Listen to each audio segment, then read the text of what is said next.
There is a moment, and if this is familiar to you, you'll recognize it instantly when a sound arrives, and your whole body responds before you do.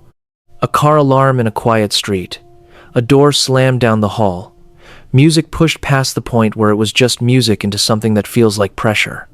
And something in you, something faster than thought, faster than language tightens, heart rate up, jaw slightly clenched. A state of readiness for something that isn't happening. Everyone else in the room seems fine. You're still in it, 2 minutes later, quietly waiting for your nervous system to stand down. This isn't an overreaction. It isn't anxiety in the clinical sense, and it isn't weakness in any sense. It's a specific neurological profile that science has been quietly documenting for decades, and understanding it changes the way you see yourself entirely. Picture a restaurant, comfortable, a good conversation, and then from the kitchen a crash, a dropped tray, the sharp crack of metal on tile, the scatter of something broken. Everyone at the surrounding tables glances up for a moment and then returns. The food, the conversation, the evening. But you're still in it, heart rate elevated. A residue of alertness that won't quite clear. And the meal that was warm and good a moment ago now requires a specific, conscious effort to return to. That gap between how quickly everyone else moved on and how long it took you is not a character flaw. It is the distance between one kind of nervous system and another. Here is what's actually happening.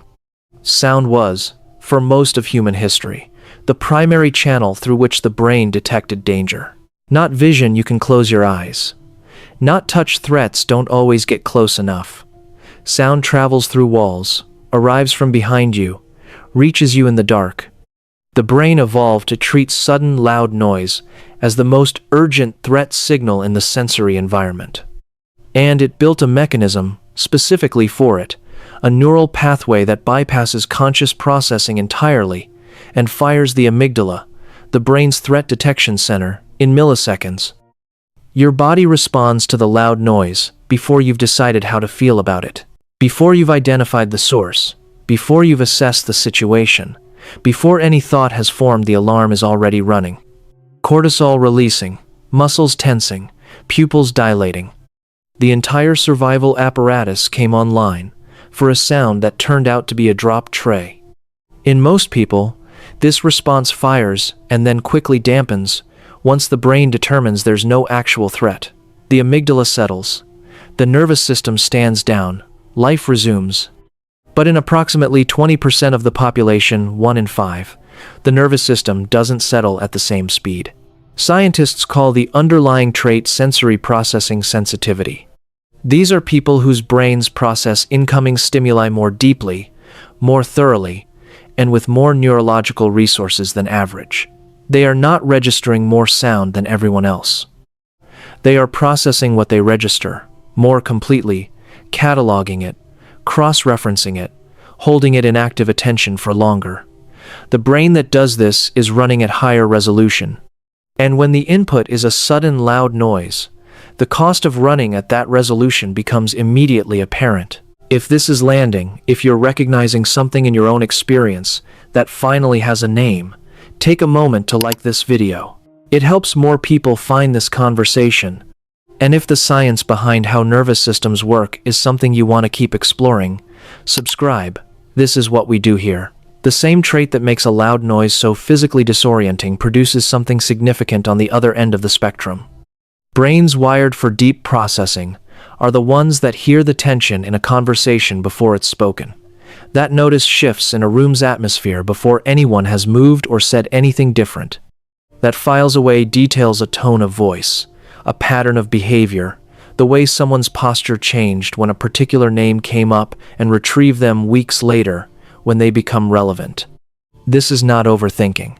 It is the neural network doing precisely what it was designed to do: find patterns in complex environments and take those patterns seriously.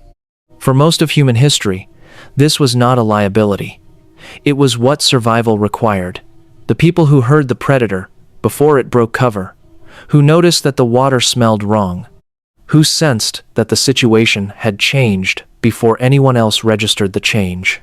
A nervous system calibrated to catch everything, and dismiss very little was not a burden to carry. It was the thing that kept people alive. The modern world, however, is loud in a way that has no evolutionary precedent. Leaf blowers, open-plan offices, speakers in every restaurant turned up past the point of background into something ambient and insistent. Traffic, construction, notification sounds designed by engineers to be impossible to ignore. The average urban soundscape would have been, for most of human history, the sound of catastrophe. The nervous system never received an update that reclassified it as ordinary. There's a related phenomenon worth naming here: misophonia. For some people, it's not just sudden loud noise, but specific sounds, chewing, clicking, repetitive tapping, that produce a response disproportionate to the stimulus. Not merely annoyance, but genuine distress, sometimes a near-physical aversion that takes real effort to manage. This is neurological, not temperamental. The brain has tagged certain sounds with a threat signal and cannot easily untag them, regardless of what the person consciously understands about the situation. And then, there is the physical dimension that rarely gets discussed. Sound is not metaphorical. It is physical.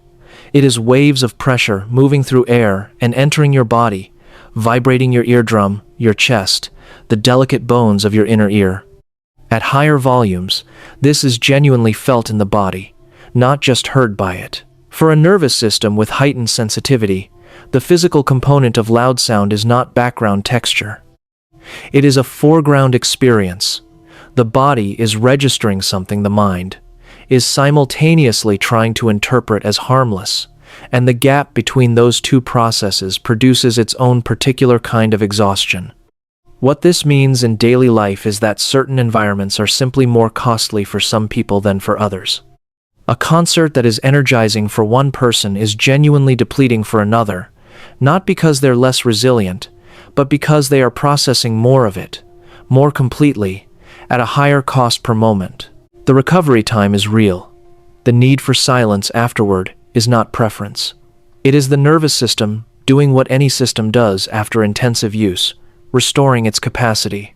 The dopamine response matters here too. Research on neurotransmitter profiles shows that brains wired for high sensitivity tend to run more on acetylcholine, a neurotransmitter that rewards introspection, focus, and quiet than on dopamine, which fires in response to novelty, stimulation, and external reward. This means the quiet room is not a consolation. It is where this particular brain functions at full capacity, where it processes, connects, and creates, where the noise has dropped low enough that the deeper signal can finally be heard. A nervous system that responds to loud noise with genuine distress is not a broken nervous system. It is a highly calibrated one, built to catch what others filter out, built to process what others dismiss. The world got louder significantly, rapidly, and within a time frame that gave the nervous system no opportunity to adjust. The mismatch between that world and this kind of mind is not a personal failing. It is an honest description of what happens when a system designed for depth is asked to operate continuously in an environment designed for volume. Silence isn't empty. It is where clarity lives. And for a mind that processes everything, a mind that never fully learned to ignore, to dismiss, to scroll past silence is not an absence. It is the first thing, on any given day, that finally makes sense. Do you find yourself needing quiet to recover from environments others seem to navigate without effort? Leave it in the comments. It's more common than people realize, and far less strange than the world has led you to believe. Thank you for watching.